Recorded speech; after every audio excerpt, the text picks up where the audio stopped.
Hello everyone, this is the Theoretical Doctor and welcome back to my channel. If you're new here, welcome. This is a series on the chapter Transport in Animals and Plants of chapter 8 of the STPM Semester 2 Biology series. Check out the full playlist on my channel. If you want access to flashcards on this topic and other videos, do click the link below. It is available on my website as well as slides on this topic. In this video, we will be continuing on cardiovascular diseases, whereby the main topics we will be focusing on would be hypertension, atherosclerosis, and myocardial infarction. In this video, the subtopics we will be touching on would be the definition, causes, as well as a little bit about the prevention and treatment of hypertension, atherosclerosis, and myocardial infarction. Before I dive into the various topics of cardiovascular diseases, what are cardiovascular diseases? Cardiovascular diseases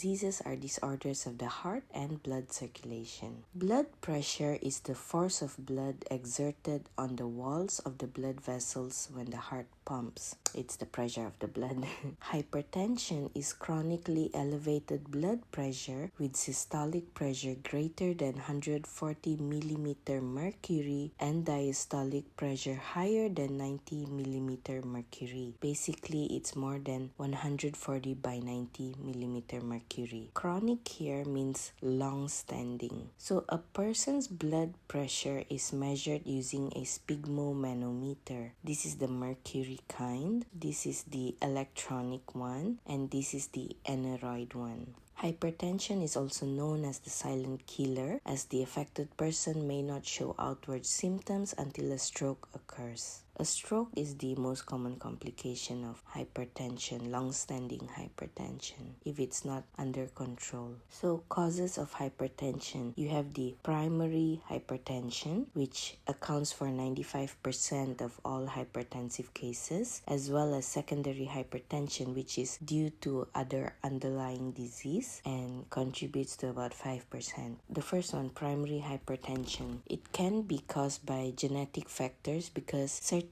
individuals who have family history are more predisposed. Environmental factors such as dietary factors, diet containing high salt intake, excessive dietary sodium intake, or an unhealthy diet contributing to obesity, which is rich in saturated fats, cholesterol, and low in vegetables and fresh fruits. Cigarette smoking, which contributes to the hardening of the arteries. Sedentary lifestyle, which contributes to obesity. Excessive intake of alcohol, which contributes to obesity as well. And psychological stress, such as emotional stress or sleep disturbances. Secondary hypertension, so there's a mnemonic to remember. It's ROPE, R-O-P-E. R stands for renal disease, O, obesity, P, pregnancy-induced hypertension or preeclampsia, and E, endocrine. So R, renal disease. Disease most common here would be renal artery stenosis. Renal artery stenosis basically means that the renal artery has narrowed. So obstruction of renal flow causes the kidneys to release excessive renin, leading to production of excessive angiotensin and causes vasoconstriction as well as hypertension. O, obesity, usually linked with cardiovascular diseases. So the hardening or reduced elasticity in the arteries causes an increase in blood pressure. The lumen of the arteries become narrow due to the formation of atheromatous plaques,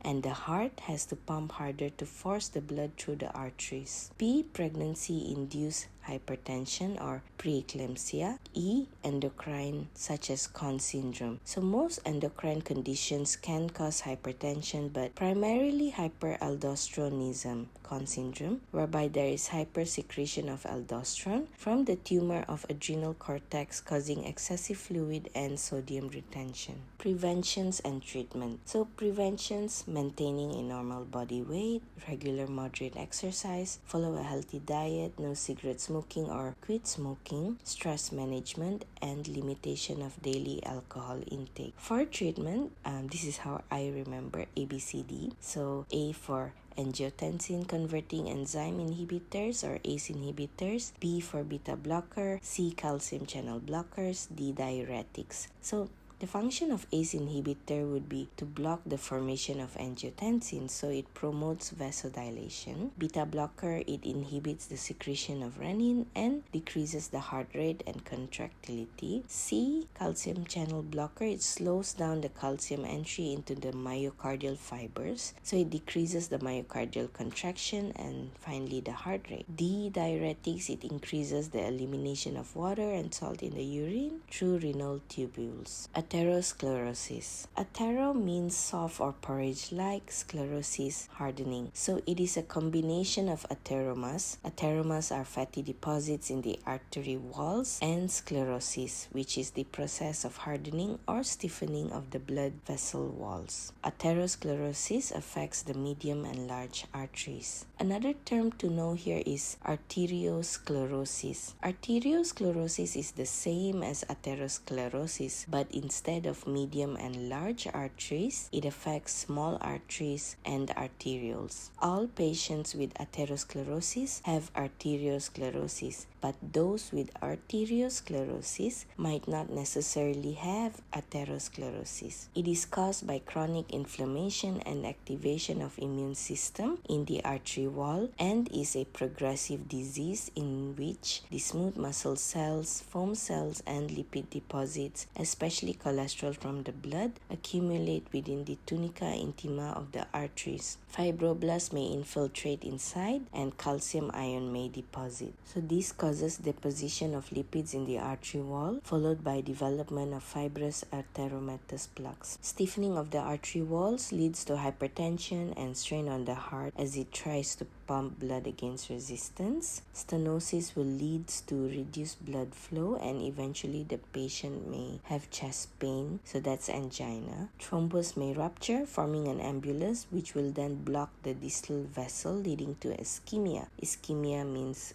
lack of blood supply, lack of oxygen supply, and this will lead to myocardial infarction, otherwise known as heart attack. So this is the formation of atherosclerosis. The foam cells, lipids, and the calcium ions will infiltrate in between the endothelium over here, so it will then form the atheromatous plaque. Eventually this atheromatous plaque will grow and it can constrict the artery, or it forms a thrombus and it can break off and it can block other parts, so that's an embolus. Myocardial infarction, otherwise known as heart attack. So it occurs when the coronary artery of the heart is blocked by a thrombus, a blood clot, or an embolus that is carried by the bloodstream and is trapped in a branch of the artery. So an embolus is a thrombus that is dislodged. What are the causes or risk factors of atherosclerosis and myocardial infarction? So myocardial infarction is basically caused by a progressive cause of atherosclerosis, so that's why I combine both of them. It's easier to remember as non-modifiable and modifiable causes. So non-modifiable, what you cannot change. So if a person is of older age, if there is family history, or if a person is a male gender, they are more predisposed in getting atherosclerosis as well as myocardial infarction. But how about modifiable factors? So what can be changed? It's basically their lifestyle and what contributes to getting this disease. So smoking, because the nicotine and the carbon monoxide damages the smooth lining of the endothelium of the arteries. Smoking will also increase the blood cholesterol levels, constrict the arterioles, increase the blood pressure, which then will increase the risk of atherosclerosis and cause coronary thrombosis. Alcohol consumption. Alcohol consumption contributes to obesity and increased blood cholesterol levels as well as high blood pressure. Poor diet. Diet high in sugar and trans fat, reduced fruit and vegetables and omega-3 consumption, low exercise or sedentary lifestyle, obesity, poor sleep or stress. Preventions of atherosclerosis and myocardial infarction. Maintaining a normal body weight, regular moderate exercise, follow a healthy diet rich in vegetables, fruits, and also one that is low in sodium, salts, saturated fats, cholesterol and trans fats, no cigarette smoking or quit smoking, stress management, as well as limitation of daily alcohol intake. If you've reached this point, thank you very much. Hit the like button if you found it helpful, as it does help in reaching out to others as well. To support my channel by pressing the subscribe button so I will know, and it gives me motivation to continue producing content like this in the future. And finally, share this video to those who might find this helpful. See you in the next one.